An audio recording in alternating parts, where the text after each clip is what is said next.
So today I'm going to share 3 stories with you that really showed me why I no longer wanted to sleepwalk through life. I don't use real names for privacy reasons. So it's 1983. I'm 17 and I've just started working in the bank. Everything's new, it's exciting, and the people are genuinely nice. Well, one morning when I walked into the office, I have Kay walking toward me, and she has this concerned look on her face. And as she leans in with her motherly voice, she says, "Are you going home to change, dear?" What? Why would I do that? Well, dear, Mr. Smith, he likes us women to be wearing dresses and skirts, pantyhose and heels, not trousers. Mr. Smith has just entered the office. He's in his 50s. He's the branch manager. He's slight in stature and he wears pinstripe suits, and he is pretty formal. And all of a sudden I've looked around the office and I've realised everyone has scurried off around me. And now I'm thinking, is this a bit of a joke? But I've just noticed Mr. Smith walk past me, and he's just given me that sideways glance. And now Kay is saying, "You're going to have to go and follow him into the office." So as I walk in and I sit down, I cross my panted legs with pride. "Good morning, Mr. Smith." "Good morning, Cathy. I trust that you are familiar with the dress code." "Oh yes, Mr. Smith, I've read the handbook." Well, Cathy, when I was growing up, respectable women wore dresses and skirts, not trousers. Am I in 1983 or 1952? But Mr. Smith, the handbook actually says we can wear trousers. "I beg your pardon, Cathy?" And there's awkward silence, followed by, "That's all, thank you, Cathy." It was a little like that scene from The Devil Wears Prada. That's all. Well, that week I wore dresses and skirts. But a couple of weeks later, I came back wearing pants. I wasn't being disrespectful. The handbook said I could. And I noticed that more and more women then began to wear trousers. My naive conversation with Mr. Smith, it was uncomfortable for both of us. But women wearing dresses may have been the standard in 1952, but some 30 years later, well, things were being redefined. You see, when we actually choose not to have those uncomfortable conversations, we become stagnant. And that's when we sleepwalk through life. I'm now 27 and I'm still working in the bank. It's late at night and I'm actually looking after a portfolio of mortgages. It's 10 o'clock, in fact. My desk phone is ringing. It's probably my husband. "Hey, honey, are you still there? I'm getting worried about you." But it's not my husband. It's Sally. Sally's one of my clients. We've had to repossess her home. Sally's in her 30s and she is a catwalk model. But that night, her voice sounded dark and ugly.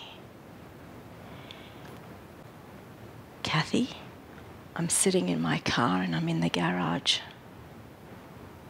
I've put a hose, connected it to the exhaust." "What? Does this mean that Sally's calling me because she's thinking about committing suicide?" "Sally, what's going on? Where's Tony?" Sally? Sally! And all of a sudden I hear a male's voice.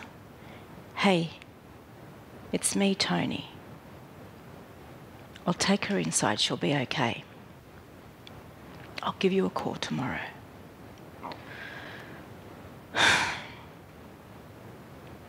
Thanks, Tony. That was pretty scary. Please call me tomorrow.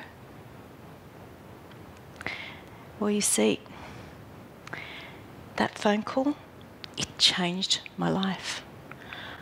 I realised we all want to feel connected, to belong, to feel valued.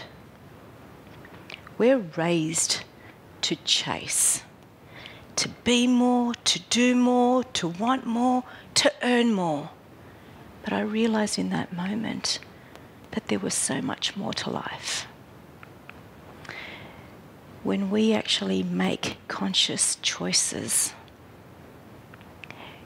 and we remain awake, we can better understand the people that we're with. We all have stories, just like the stories that I'm sharing with you today.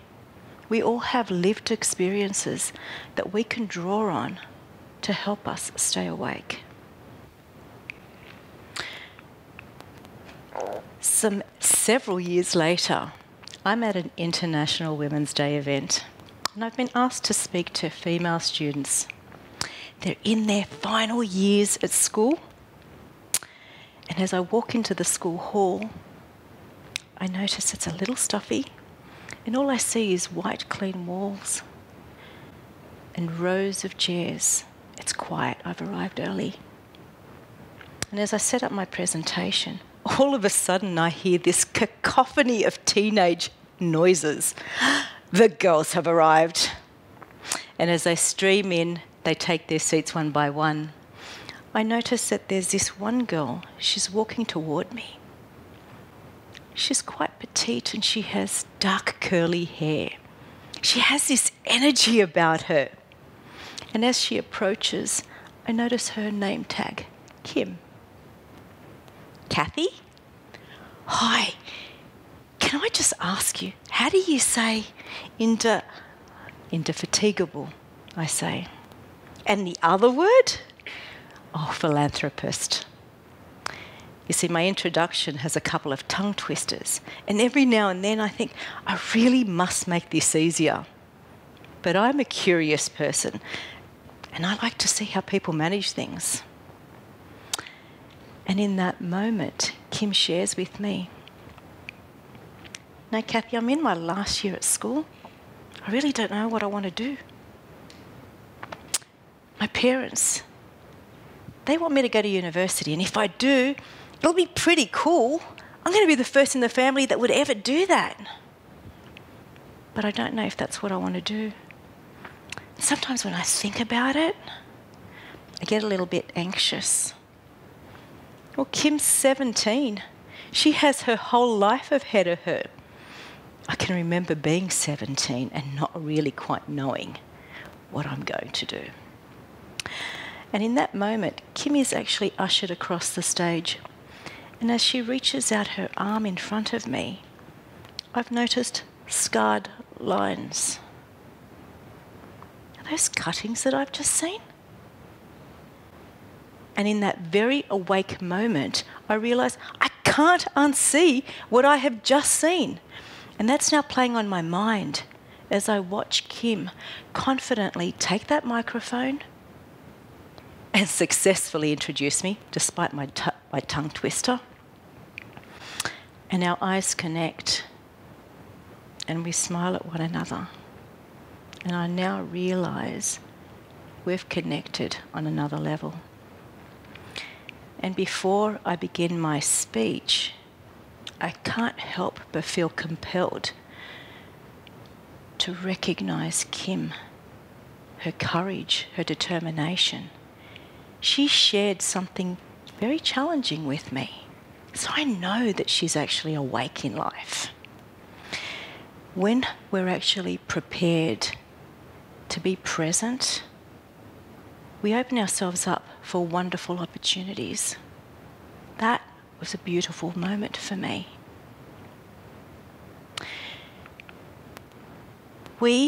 Today, I can say, hey, I'm 56, and I'm more aware today than I have ever been of when I'm awake in life, rather than when I'm, I don't know, like a leaf on water that actually bumps into rocks not knowing where it's going.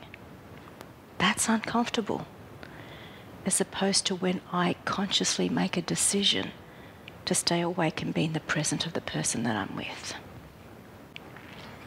Each of us are like one drop of water that actually falls into a body of water, creating a ripple effect of our choices and our actions that reverberate out and then bounce back with universal feedback. That's the impact that we have on one another, negatively or positively. Negatively when we remain asleep, and positively when we choose to stay awake.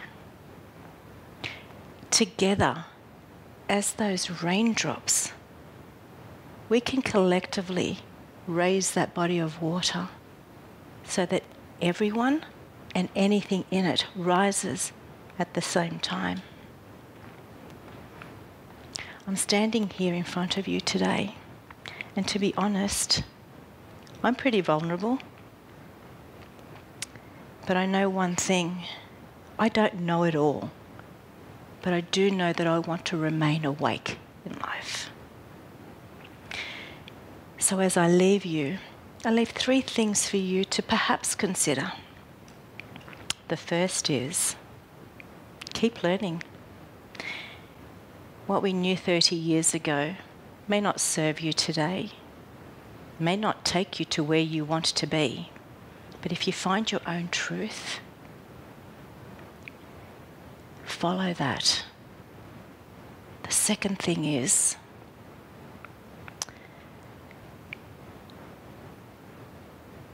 that should have been, and what else? And ask yourself, what else?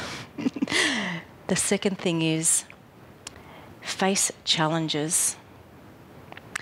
Challenges actually may make us uncomfortable, maybe even incredibly overwhelmed.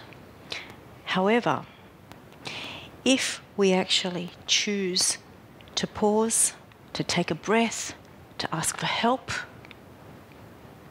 the solution will come. Knowledge is not a destination. And the third thing is, see each other. Listen to what's said just as much as what's not said. Life is a journey worth living. Let's not sleepwalk through life. Thank you.